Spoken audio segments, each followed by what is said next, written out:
कि schedule caste, schedule tribe, backward के लोगों को कितनी उनकी आबादी और कितना सम्मान उनको मिल रहा है, कितनी हिस्सेदारी उनको मिल रही है। तो केंद्र सरकार जल्द से जल्द जातिगत जनगणना कराए। जब तक जातिगत जनगणना नहीं होगी तब तक सबसे पहले स्पष्ट ही नहीं होगा जो आज षड्यंत्र किया गया है और कुछ लोगों को जानबूझ के उनके मुंह से कहलवाया जा रहा है कि इस जाति का हिस्सा ये लोग खा रहे हैं, इस जाति का हिस्सा ये लोग खा रहे हैं, इस जाति का हिस्सा ये लोग खा रहे हैं। मैं चंद्रशेखर आजाद आपको वचन देके कहता हूं, अपने बहुजन समाज के सामने जातिवार जनगणना कराइए, उसके आंकड़े सार्वजनिक कराइए। अगर अंतिम पायदान पर रहने वाले जिनको डीएससी के भाई कहा गया है, जो हमारा परिवार है, अगर उनका 1% आरक्षण भी पॉइंट के बराबर भी कमजोर पड़ रहा होगा तो मैं वचन देता हूं कि इससे बड़ी रैली उनके समर्थन में हम लोग करेंगे। मैं फिर आपसे कह रहा हूं, आप याद करो, जब से इस देश में आरक्षण व्यवस्था लागू हुई है, इस आरक्षण को खत्म करने के लिए चाहे वो कांग्रेस पार्टी रही हो या भारतीय जनता पार्टी रही हो या और कोई मनुवादी दल रहा हो, इन्होंने एडी चोटी के जोर लगाए। और आज जिन जातियों को गाली दी जा रही है, ये वही जातियां हैं जिन्होंने अपने बच्चे कुर्बान कर दिए लेकिन अपने अधिकारों की रक्षा की और आज भी इस देश में आरक्षण बचा हुआ है, नौकरियां बची हुई है, हिस्सेदारी बची हुई है, राजनीतिक व्यवस्था कायम है, लोकतांत्रिक व्यवस्था है। तो धन्यवाद करना चाहिए उन जातियों का जिन्होंने अपने प्राणों का बलिदान दे दिया, लाठी डंडे खाए, गोलियां खाई, लेकिन अपने अधिकारों को छीनने नहीं दिया। सब लोगों को उनका धन्यवाद करना चाहिए। लेकिन दुश्मन का ये षड्यंत्र है और दुश्मन बड़ा समझदार है। दुश्मन जानता है कि 2 अप्रैल 2018 के बाद में ये दलित समाज एकजुट हो गया था। जब दलित समाज एकजुट हुआ तो वो ये सोचने लगे कि इनकी एकता को कैसे तोड़ा जाए। आप और मैं जानते हैं, जब हम मुट्ठी बनकर रहेंगे तो कोई हमारे अधिकारों को नहीं छीन सकता, लेकिन जब जब हम बट जाएंगे, एक उदाहरण के तौर पे बताता हूं, अगर आप झाड़ू की सिक्कों को इकट्ठा कर दोगे, वो सिक्के जो हैं एकजुट हो जाएंगे, उनको बांध दिया जाएगा तो वो सारा कचरा साफ कर देंगे। लेकिन अगर वो जो सिक्के होते हैं, अगर आपने उनको अलग अलग कर दिया तो वो कचरा साफ नहीं कर पाएंगे, वो खुद कचरा बन जाएंगे, उनकी कोई हैसियत नहीं बनेगी। इसलिए हमारे महापुरुषों ने बहुजन समाज में भाईचारे की बात की। और आप महसूस करो, बाबा साहब अम्बेडकर ने क्या नारा दिया? शिक्षित बनो, संगठित रहो और संघर्ष करो। हमें शिक्षित भी बनना है, संगठित भी होना है और अपने विरोधियों, बैरियों के खिलाफ संघर्ष भी करना है, अपने अधिकारों के लिए संघर्ष भी करना है। मैं जब देश के बाहर गया तो मैंने देखा कि वो लोग तरक्की कर रहे हैं, उनकी जिंदगी खुशहाल है, उनकी जिंदगी अच्छी बन रही है। लेकिन उनकी जिंदगी तो अच्छी बन रही है, लेकिन 75 साल की आजादी के बाद आज भी भारत में 80% लोग ऐसे हैं जो रोटी, कपड़ा, मकान से वंचित है, जिनको इज्जत की जिंदगी नहीं मिल रही। तो मैं ये देख रहा था, मुझे बड़ी खुशी हो रही थी, लेकिन जब मैं भारत की तरफ देखता हूं तो बड़ी निराशा हाथ लगती है। फिर ये महसूस करता हूं कि आज जो कुछ हमारे पास है वो हमारे महान पुरुषों की संघर्ष की वजह से है। अगर हमारे महान पुरुष संघर्ष नहीं करते तो जो आज हमें मिला है ये भी हमें किसी कीमत पे नहीं मिलता। आप जानते हैं, हमेशा आरक्षण के खिलाफ चाहे सुप्रीम कोर्ट हो या मनुवादी दल हो, सब लोगों ने आरक्षण को समाप्त करवाने के लिए एडी चोटी के जोर लगा दिए। और इसका सबसे बड़ा हमला इस पे कब हुआ? जब 10% ईडब्ल्यूएस लागू हुआ। मुझे माफी चाहते हुए कहना है कि हमारे दलों ने भी हाथ उठा के, जो हमारे पूर्व के दल थे, उनका समर्थन किया, जबकि वो आरक्षण पे सबसे बड़ा हमला था। अगर उसी दिन हम लोगों ने सड़कों पर निकल के अपनी आवाज को उठाया होता तो किसी की मां ने दूध नहीं पिलाया होता कि वो दोबारा आरक्षण पे हमला करने के बारे में सोच लेता। ये भाजपा के लोग जो सत्ता में बैठे हैं, इन्होंने वोट तो आपसे हमसे ली धर्म के नाम पे, भाईचारे के नाम पे, लेकिन सत्ता में आके ये लोग अपने लोगों का काम करने लगे, अपने महापुरुषों की विचारधारा को आगे बढ़ाने लगे और हम लोग रोटी रोटी के लिए मोहताज लोग, जुल्म जाति के शिकार लोग परेशानी की जिंदगी जीने लगे। मैं चाहता हूं कि जो जिंदगी हमारे लोग ऑस्ट्रेलिया में जी रहे हैं, ऑस्ट्रिया में जी रहे हैं, इटली में जी रहे हैं, यूरोप में जी रहे हैं, पूरे अमेरिका में जी रहे हैं, कनाडा में जी रहे हैं, हॉलैंड में जी रहे हैं, नीदरलैंड में जी रहे हैं, ऐसी जिंदगी की व्यवस्था भारत में भी हो। लेकिन ये तभी संभव है जब राजनीतिक शक्ति हमारे पास हो। अगर राजनीतिक शक्ति भाजपा और कांग्रेस के पास रहेगी तो हम लोग इज्जत की जिंदगी देश में नहीं जी सकते। इस बात को आप लोग मेरी ध्यान रखना। ये मैं नहीं कह रहा हूं, ये बाबा साहब अम्बेडकर ने कहा, political power is the master की।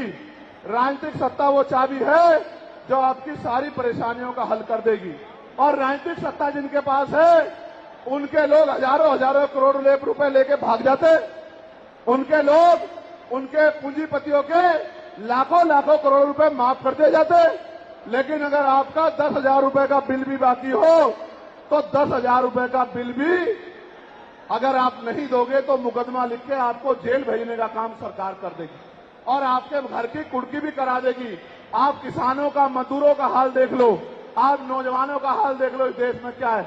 तो हमारी सबसे बड़ी मांग ये है, आप समर्थन करके बताना कि आप इस पर सहमत हो या नहीं हो। बताओ, जातिवार जनगणना होनी चाहिए नहीं होनी चाहिए? एक सुर में बताओ, होनी चाहिए नहीं होनी चाहिए?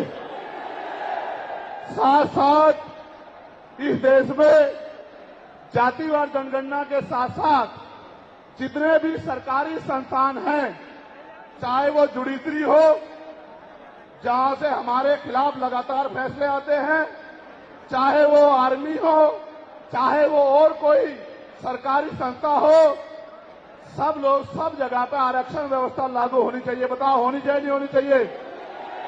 दोनों हाथ उठा के बताओ, होनी चाहिए नहीं होनी चाहिए? बहुत अच्छी बात। साथ साथ हमारी ये भी मांग है जो मैंने पार्लियामेंट में भी उठाई कि निजी क्षेत्रों में आप इस बात को समझो गौर करके, इस देश में 2% सरकारी नौकरियां, कितने परसेंट? जोर से बताओ। 98% प्राइवेट सेक्टर है। कुछ ऑर्गेनाइज है, कुछ अनऑर्गेनाइज है। आप ये देखो, 2% में तो बंटवारा है, लेकिन 98% पे पुरानी सत्ता वाले लोग और आज की सत्ता वाले लोग सांप की तरह कुंडली मार के बैठे हैं। ना वहां SC/ST के लोगों का कोई प्रतिनिधित्व है, ना OBC के लोगों का है, ना ही मुस्लिम लोगों का है। तो हमारी मांग ये भी है कि अब समय आ गया है कि निजी क्षेत्रों में भी आरक्षण की व्यवस्था होनी चाहिए। होनी चाहिए नहीं होनी चाहिए? बताओ, दोनों हाथ उठा के बताओ, जोर से बताओ, होनी चाहिए नहीं होनी चाहिए? Very good, very good. साथ साथ हमारी ये मांग है कि प्रमोशन में रिजर्वेशन भी इस देश में लागू होना चाहिए। शेड्यूल कास्ट, शेड्यूल ट्राइब और बैकवर्ड के लोगों के लिए प्रमोशन में रिजर्वेशन भी सरकारी संस्थानों में लागू होना चाहिए। लागू होना चाहिए, लागू होना चाहिए? बताओ, जोर से बताओ।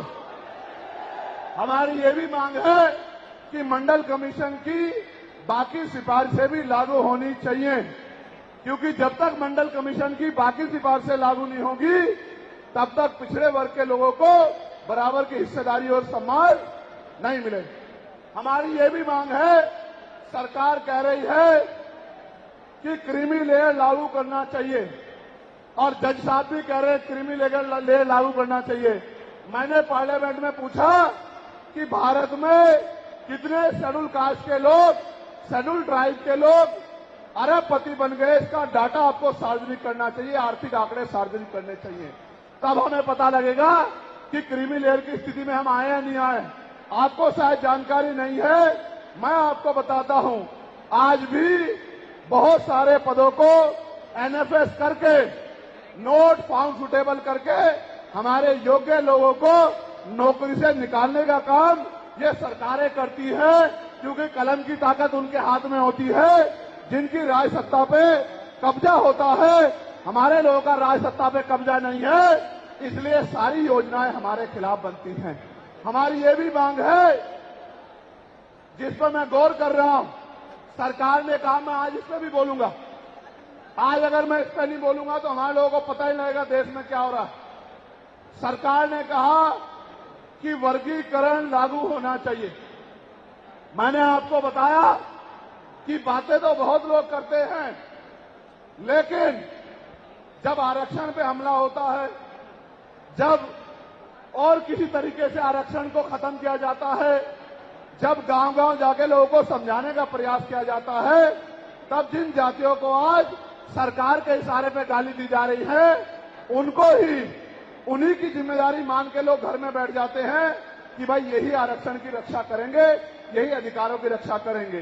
लेकिन सच ये है, अगर सरकार की मंशा वर्गीकरण के जरिए वास्तविकता में निचले पायदान पे बैठे अंतिम व्यक्ति को ऊपर उठाने की होती, तो जिस तरह से 10% आर्थिक आधार पर आरक्षण की व्यवस्था की गई थी, 10% आरक्षण की व्यवस्था डीएससी के भाइयों के लिए, डीएससी परिवारों के लिए सरकार कर सकती थी।